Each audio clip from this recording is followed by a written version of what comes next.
Bien, ahí veíamos, Eduardo, la nota de Raúl Sepúlveda, nuestro periodista de deporte, quien contaba un poco la historia. Yo creo que queda corto contar un poquito la historia de Cassius Clay o Muhammad Ali. Y si nos puedes contar también respecto a la vida de un hombre que no solamente hizo peleas en el ring, sino también afuera tuvo una de sus grandes luchas respecto a la inclusión de un pueblo que estaba muy oprimido, me refiero a los negros en Estados Unidos. Por supuesto, yo creo que más allá de la historia deportiva de Ali, él es destacable precisamente por asumir una causa que en esos años en Estados Unidos era complicado asumir. Se criticaba mucho el apartheid de Sudáfrica, pero el apartheid en el sur profundo de Estados Unidos era tan tremendo y tan cruel como era en Sudáfrica. Oponerse a eso no era fácil, no era gratuito.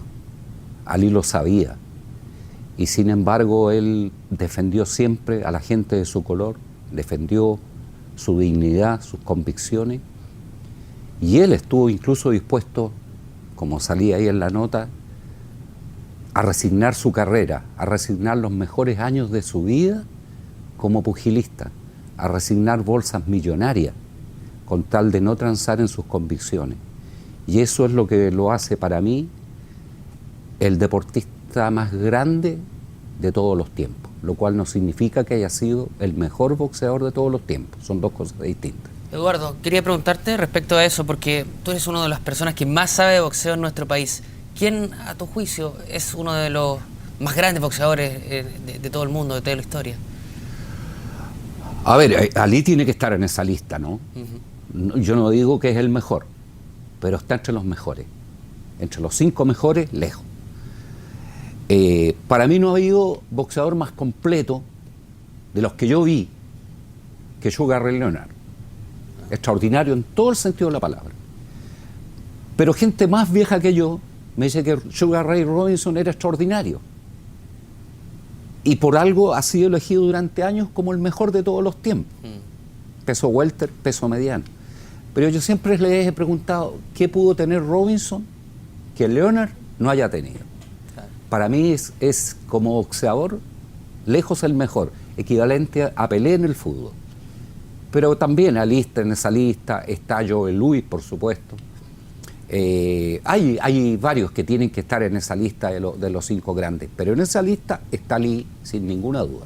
¿Qué le faltó a Ali para... se consagró mundialmente como uno de los mejores, pero ¿qué le faltó para continuarlo?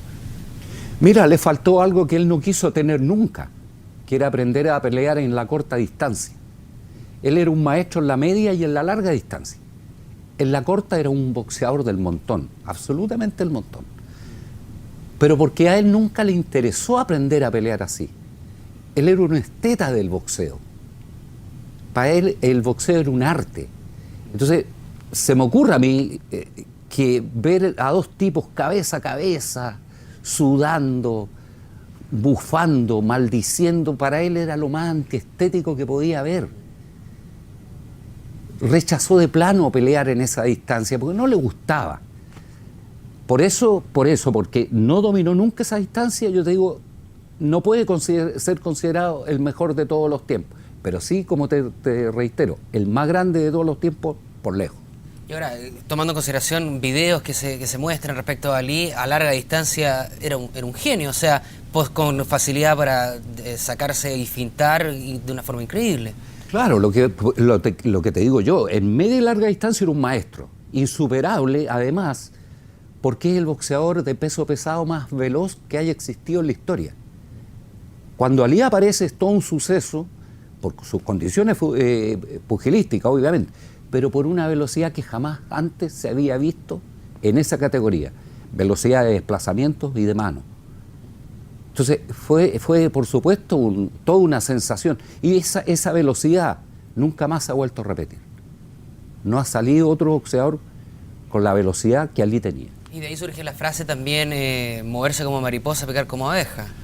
Bueno, es una de las tantas frases célebres de Ali. La verdad es que escuchar a Ali en sus entrevistas, en sus declaraciones, era siempre una delicia, porque era un tipo tremendamente ingenioso y tremendamente inteligente. A lo mejor no fue un hombre culto, porque no pudo ser culto, proveniendo de donde venía. Pero yo creo que la trayectoria de tantos años, el conocer tanta gente, el visitar tantas partes, a él le dio una capa de conocimiento que lo transformaron en un hombre sabio. Y tenía ese mensaje también respecto a los derechos civiles de los negros, muy importante, que también era muy comentado en entrevistas que también se pueden apreciar respecto a esto. Por ejemplo, cuando le preguntan que ganó en la Olimpiada y va al restaurante de su pueblo, en Louisville, y le dicen, bueno, por favor retírese de este lugar porque no puede comer. Claro, y él la reacción que tiene es de una tremenda dignidad. Arrojar la medalla al río. Una medalla de oro que él no había dejado nunca después que la ganó en Roma. Se la colgó al cuello y no se la sacó más. Dormía con la medalla, se bañaba con la medalla, salía para todas partes con su medalla, orgulloso de lo que había conseguido por su país. Y sin embargo ese país lo rechazó por su color. Y él, la dignidad de él pudo más que ese símbolo de lo grande que había sido también como boxeador aficionado. Y respecto a este tipo de actos, por ejemplo, haber lanzado la medalla al río, ¿hay otros más que se puedan recordar de la vida de Ali? Son tantos. Yo creo que el más sublime de todo es cuando dice: yo no voy a pelear a Vietnam. El Vietcong nunca me ha tratado como negro. Ninguno de esas personas me ha hecho nada. ¿Por qué tengo que atravesar el mundo para, fusil en mano, ir a matar a alguno de ellos? Yo creo que ese es el acto máximo de dignidad y de convicción de Ali. Porque tenemos que saber que él no era ningún tonto. Sabía que no iba a estar nunca en la línea de fuego, que iba a ser un elemento propagandístico, como lo había sido Joe Louis durante la Segunda Guerra, que fue al frente, pero nunca estuvo en el campo de batalla. Fue un elemento de publicidad, un incentivo para las tropas, solo eso. Ali sabía eso, pero aún así no quiso transar. Y respecto a sus grandes luchas, ¿cuáles pueden ser las peleas más memorables de Muhammad Ali? ¿Sabes qué me pasa a mí con Ali? Que recuerdo las tres con Frazier y no puedo elegir una de las tres. No puedo, porque son las tres extraordinarias. Fueron peleas pero tremendas, con Frazier, que era un tremendo peleador, una zurda terrible, la mejor zurda que ha habido tal vez en esa categoría. Fueron batallas épicas. Yo te ubicaría esas peleas como las grandes peleas de todos los tiempos del boxeo en todas las categorías. ¿Qué deja Ali? Un legado que es tremendamente importante y valioso, sobre todo en los tiempos que vivimos, en que ya la gente, desgraciadamente, no se mueve por principios, no se mueve por convicciones, se mueve por ambiciones vanas como el poder, el dinero, la fama, la codicia. Eso creo que es el legado más importante que deja Ali, darnos una lección. Uno ve de repente también en Estados Unidos los boxeadores, muchos de ellos afroamericanos, que mezclan un poco eso. Ya como que se perdió ese sentido de austeridad que tenía muchas veces el boxeo en Estados Unidos respecto a la imagen de Lee, no de todos. Pero ver ahora algunos de ellos, Manny Pacquiao en el caso, donde mezclan un poco el lujo con este mismo arte del boxeo. ¿Se perdió eso también en el boxeo? Es que se ha perdido a nivel del mundo. Hoy todo el mundo vive ostentando lo que tiene, o a veces ostentando lo que no tiene, tratando de parecer más de lo que es, desde el punto de vista material, cuando lo importante no es eso, son otras cosas. Yo digo, ¿de qué sirve haber acumulado riqueza toda la vida si vas a quedar como un pobre tipo? Es mejor ser un tipo normal, pero morirse con la sensación grata de saber que tú nunca le hiciste mal a nadie, de que trataste de ser solidario dentro de tus posibilidades. Yo creo que eso es mucho más valioso. Y por eso te repito, esa es la gran lección que nos deja Ali, más allá de sus triunfos, que son por supuesto memorables. Respecto a Ali como como peleador, ¿qué es lo que hay algún boxeador que se pueda comparar hoy en día a la imagen, a la técnica? No. De hecho, la categoría de los pesados está pasando por una crisis tremenda. Sí. Yo te puedo nombrar a los 3 campeones del mundo que existen en este momento en los 4 organismos. Y yo te digo, incluso gente del boxeo, yo creo que no los conoce.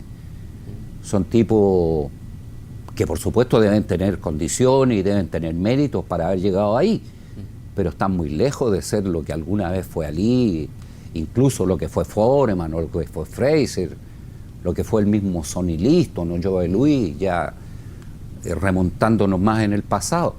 Está pasando la categoría por una crisis y la verdad es que no se ven pesos pesados con la capacidad y el talento y la calidad que tuvo Ali. Ali claramente vivió en una época, Eduardo, dorada también para el boxeo, pero en nuestro país también fue una época muy dorada, donde hay peleas que son rememorables, cuando venía Monzón acá en nuestro país, peleas que incluso marcaron la historia, donde la gente dejaba un día en especial para ir al Teatro Cariola, para ir a diversos lugares a ver el boxeo. ¿Se perdió eso con el tiempo? ¿Qué pasó en nuestro país con el boxeo? Mira, examinar lo moribundo que está el boxeo chileno, necesitaríamos un programa de 2 horas por lo menos, porque las causas son variadísimas. Para resumírtela, yo te puedo, muy a grosso modo, ¿no? Decirte que ha habido en los últimos años una conducción horrenda de los distintos directorios de la federación, que lo han hecho todo mal, con un entusiasmo increíble para hacerlo mal. Y eso ha provocado un desbarajuste casi absoluto, en que en este momento yo no creo que haya más de 10 boxeadores profesionales en Chile, lo cual es una cosa pero tremenda, trágica. Un boxeo que hasta el logro de Masú y González en Atenas era el único que le había dado a Chile 3 medallas olímpicas. La gente parece olvidar eso. Sí, claro. Tuvimos durante décadas un boxeo de primerísimo nivel y desgraciadamente todo eso se perdió. Y ahora uno ve de repente en notas de televisión también muchas que empieza a renacer un poquito el gusto al boxeo, pero a nivel más amateur. Falta ese paso para poder ser profesional. Claro, porque yo te digo, los campeonatos nacionales se siguen realizando. Claro. Un campeonato para todo competidor y un campeonato juvenil, eso se sigue haciendo. El problema es que no hay muchos recursos tampoco para financiar un campeonato de eso. Y tenemos lo increíble que, por ejemplo, una delegación viene con 7 boxeadores como máximo, porque no hay más dinero para solventar una venida de una delegación completa. Entonces, de ahí ya partimos mal, porque si no tienes una base ancha, es imposible que de esa base ancha te vayan surgiendo boxeadores de nivel. Es imposible. Eduardo, muchísimas gracias por analizar también la situación que está ocurriendo acá en el boxeo y también la imagen de Muhammad Ali. No, gracias a ustedes por la oportunidad de hablar de uno de los deportistas, el deportista más grande de todos los tiempos. Muy bien, muchísimas gracias. Eduardo Bruna, periodista deportivo, experto sin duda alguna del boxeo, además de Premio Nacional de Periodismo. Nos vamos a una pausa y seguimos con más noticias.